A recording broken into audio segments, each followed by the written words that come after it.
एक बार की बात है, गांव की कब्रिस्तान में एक इमली के पेड़ पर 4 चुड़ैलें रहती थी। उनमें से एक जवान चुड़ैल थी जो शादी होने से पहले ही अचानक से मर गई, इसलिए उसकी फिर एक जिंदा मनुष्य बनने की चाहत थी ताकि वो एक खुशहाल विवाहित जिंदगी बिता सके।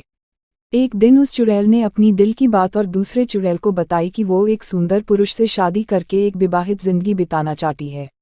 यह सुनकर एक चुड़ैल कहती है, क्या तुम शादीशुदा जिंदगी की परेशानी झेल पाओगी? तुम तो पागल हो गई हो। मैं जब अपने सास और नंद की जुल्म न सह सकी तो मैंने खुद को फांसी लगा ली और तुम शादी करके अपनी जिंदगी बर्बाद करना चाहती हो। फिर वो जवान चुड़ैल कहती है कि मैं एक ऐसा घर चुनूंगी सास और नंद न हो। अगले दिन वो जवान चुड़ैल एक सुंदर औरत का रूप धारण करके पुरानी इमारत के सामने बैठकर जोर जोर से रोने लगी। कुछ देर बाद उसने एक पुरुष को रास्ते से जाते हुए देखा। उसे देखकर चुड़ैल बहुत खुश होने लगी और फिर वो चुड़ैल और जोर से रोने लगी। उस औरत का रोना सुनकर वो पुरुष उसके सामने आकर कहता है, कौन हो तुम? और यहाँ बैठकर तुम रो क्यों रही हो? चुड़ैल रोते रोते कहता है कि मैं पास के गांव से हूँ और मैं अनाथ हूँ, इसलिए मेरा ख्याल रखने वाला कोई नहीं। उसकी बातें सुनकर वो पुरुष कहता है कि तुम शादी क्यों नहीं कर लेते? तो वो औरत बोली कि मैं दहेज नहीं दे सकती, मुझसे कौन शादी करेगा? यह सुनकर वो आदमी कहता कि अगर उसे एतराज न हो तो वो उससे शादी करेगा। यह बात सुनकर औरत कहती है कि उसके घरवाले नहीं माने तो क्या होगा? फिर आदमी कहता है कि उसका कोई नहीं है, बेस एक बड़ा सा घर है उसका। अगले दिन दोनों ने शादी कर ली और उस घर में अपने शादीशुदा जिंदगी की शुरुआत की। आधी रात जब उसका पति गहरी नींद में था, चुड़ैल घर से बाहर निकली और कब्रिस्तान में उसी इमली के पेड़ के पास गई।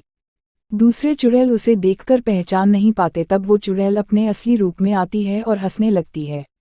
उसे देखकर दूसरे चुड़ैल उससे कहते कि क्या उसकी इच्छा पूरी हुई? इसके जवाब में चुड़ैल बोलती है कि उससे एक सुंदर पुरुष से शादी कर ली और वो अपने शादीशुदा जीवन में बहुत खुश है।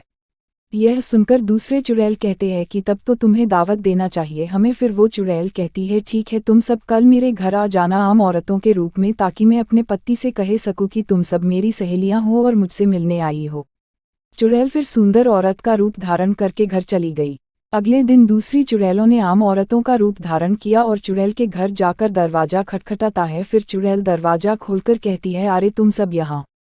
चुड़ैल का पति दरवाजे पर आकर कहता है, कौन है यह सब? तब चुड़ैल कहती है कि यह सब उसके सहेलियां हैं और उससे आज मिलने आए हैं। चुड़ैल फिर अपने पति से कहती है कि आज वो अपने सहेलियों के साथ ऊपर सो जाएगी और आप नीचे सो जाएगा। आधी रात को जब चुड़ैल ने देखा कि उसका पति गहरी नींद में सो रहा है, तब उसने दावत का इंतजाम किया। सभी चुड़ैल अपने असली रूप में आकर अपने बाल खोलकर जोर जोर से चिल्लाते हुए दावत मना रही थीं। कुछ देर बाद एक चुड़ैल कहती है कि नीचे जाकर देखो, तुम्हारा पति हमारे शोर से जाग तो नहीं गया। चुड़ैल फिर नीचे जाकर देखती है और फिर अचानक से चौंक जाती है, क्योंकि उसने देखा उसका पति भी एक भूत है और वे भी दूसरे भूतों के साथ मिलकर दावत मना रहा है। चुड़ैल को जब पता चला कि उसकी शादी एक भूत के साथ हो गई है तो वो बहुत गुस्सा हो गई और उसने सारी चुड़ैलों को इकट्ठा किया और अचानक उन भूतों के ऊपर टूट पड़ी। चुड़ैल और भूतों में खूब मारामारी हुई। इस घटना के बाद चुड़ैल अपने दूसरे साथियों के साथ चली गई और फिर कभी शादी के बारे में नहीं सोचा। तो अगर आपको यह कहानी चुड़ैल की शादी गोस्ट स्टोरी इन हिंदी पढ़कर अच्छा लगा तो इसे शेयर जरूर करें अपने दोस्तों के साथ और इस ब्लॉग को भी सब्सक्राइब करें।